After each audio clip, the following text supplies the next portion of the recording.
সাবেক চেয়ারম্যান এবং স্থানীয় সরকার বিশেষজ্ঞ জনাব অধ্যাপক ডক্টর তোফায়েল আহমেদ। ডক্টর তোফায়েল আহমেদ, আপনাকেও আমাদের অনুষ্ঠানে স্বাগত জানাই এবং আপনি আমাদের কৃতজ্ঞতা এবং শুভেচ্ছা জানবেন, আপনি আমাদের সাথে ধন্যবাদ। যুক্ত হয়েছেন। ধন্যবাদ। আমি প্রথমে জনাব আলিমা মজুমদার আপনার কাছে আসতে চাই একটা খুবই ক্যাজুয়াল প্রশ্ন করে, যে জনাব মজুমদার, আপনি তো বিভিন্ন পদে আপনি দায়িত্ব পালন করছেন, আপনার খুবই খুবই খুবই সেলিব্রেটেড ক্যারিয়ার আপনার সারা জীবনের মধ্যে। এই সরকারটাতে যখন আপনি আসেন, আপনাকে একরকম আনা হয়েছিল, আপনারা সরকারের এসেছিলেন একটা উদ্দেশ্য নিয়ে, স্বপ্ন নিয়ে। সেই পথে কেমন চলছেন আপনারা, মানে এই সরকারে আপনারা আসলে যা করতেছেন এটাতে আপনারা সন্তুষ্ট কিনা? ধন্যবাদ আপনাকে। আপনি যেটা করার ব্যাপারটা, প্রথমত ধরেন এটা সংস্কারের কথা মাননীয় প্রধান উপদেষ্টা বারংবার বলছেন, এবং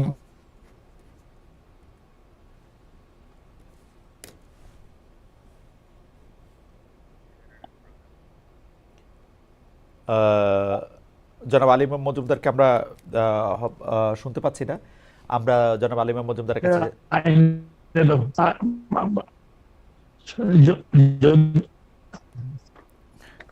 যদি জি এখন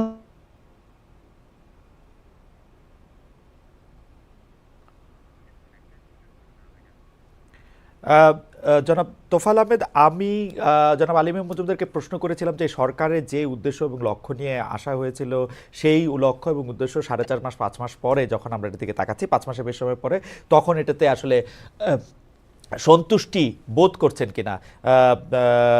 জনাব আলিমা মজুমদারের কানেকশনটা আমরা এখন আবার পরিষ্কার পেয়েছি।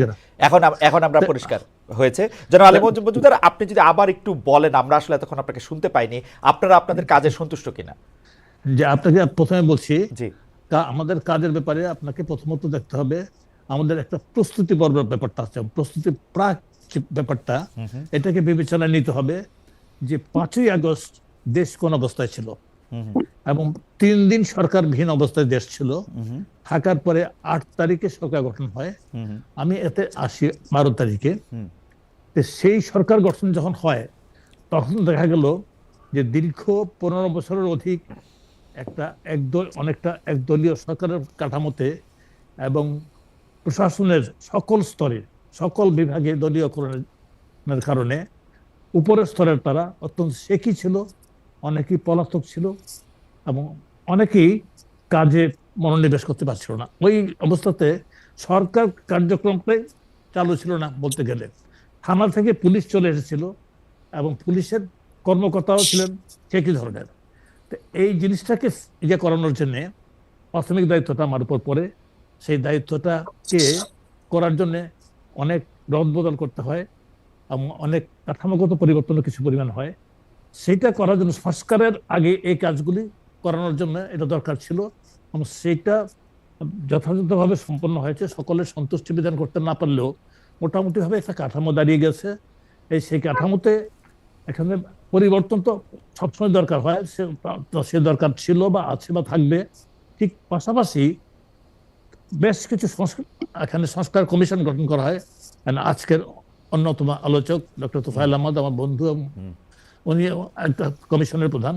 এই সংস্কার কমিশনগুলি কাজ করছে, 2-1টা প্রতিবেদন দিয়েছে, বাকিগুলির জন্য সময়সীমা বৃদ্ধি করা হয়েছে এবং আশা করছে সহসায় দেবে। দেওয়ার পরে মাননীয় প্রধান উপদেষ্টা বলেছেন এগুলি নিয়ে যারা স্টেক হোল্ডার আছে, বিশেষ করে রাজনৈতিক দলগুলির সাথে উনি মত বিনিময় করবেন। মত বিনিময়ের পরে এই সংস্কার সম্পর্কে একটা সিদ্ধান্তে পৌঁছবেন।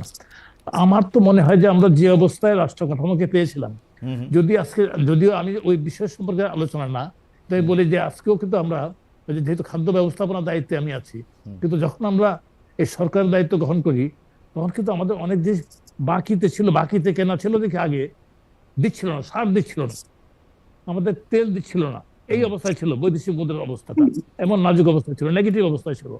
কিন্তু ধীরে ধীরে এই অবস্থাটা অনেকটা কেটে গেছে। আমরা এখন এলসি করতে পারছি, যদিও খুব ওপেন হ্যান্ডেড ভাবে করতে পারছি না। আমরা খাদ্য আমদানি করতে পারছি, আমরা বিদেশ থেকে বিভিন্ন জিনিস তেল আমদানি করতে পারছি, বিভিন্ন জিনিস করতে পারছি।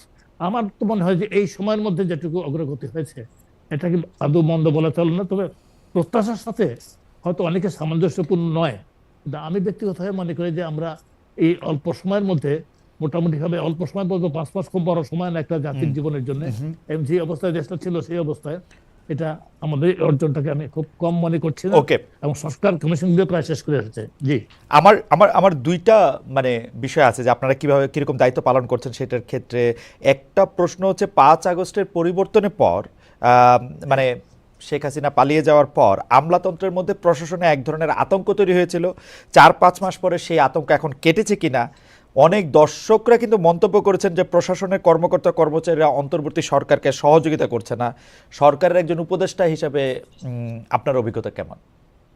আমার কিন্তু ব্যাপারটা মনে হচ্ছে যে এটা কারোর কাছে এটা মনে হতে পারে ব্যাপারটা, কিন্তু আমি যে কাঠামোটাকে নিয়ে কাজ করছি তারা সর্বাত্মকভাবে আমার সহযোগিতা করছে।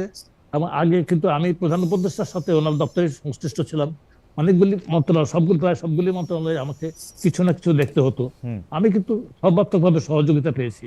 আর সকল ক্ষেত্রেই যে কোনো সরকার যখন থাকে এই একটা অভিযোগ কিন্তু অনেক সময় দেখতে পেয়েছি। আমি যেহেতু আমলাতন্ত্রের সাথে ছিলাম, আপনিও অল্প সময় ছিলেন, আপনিও অতি অল্প সময় ছিলেন,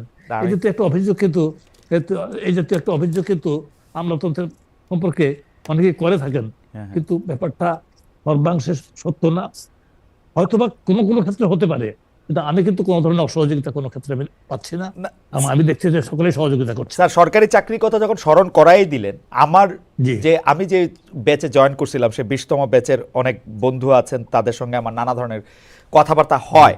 তো জি। স্যার, এটা একটা অভিযোগ আকারই আপনাদের বলবো যে অন্তর্বর্তী সরকার এসে প্রশ্নে যে রদ বদল, বদলি, পদোন্নতি, বহিষ্কার, চাকরিচ্যুতি, 15 বছরে বঞ্চিতদের ডাবল ট্রিপল প্রমোশন, সার্বিক বিষয়ে আপনার ভূমিকার কথা অনেকে বলছেন।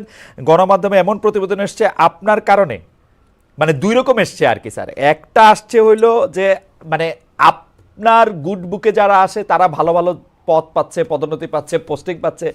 আরেকটা এরকম প্রতিবেদন আসছে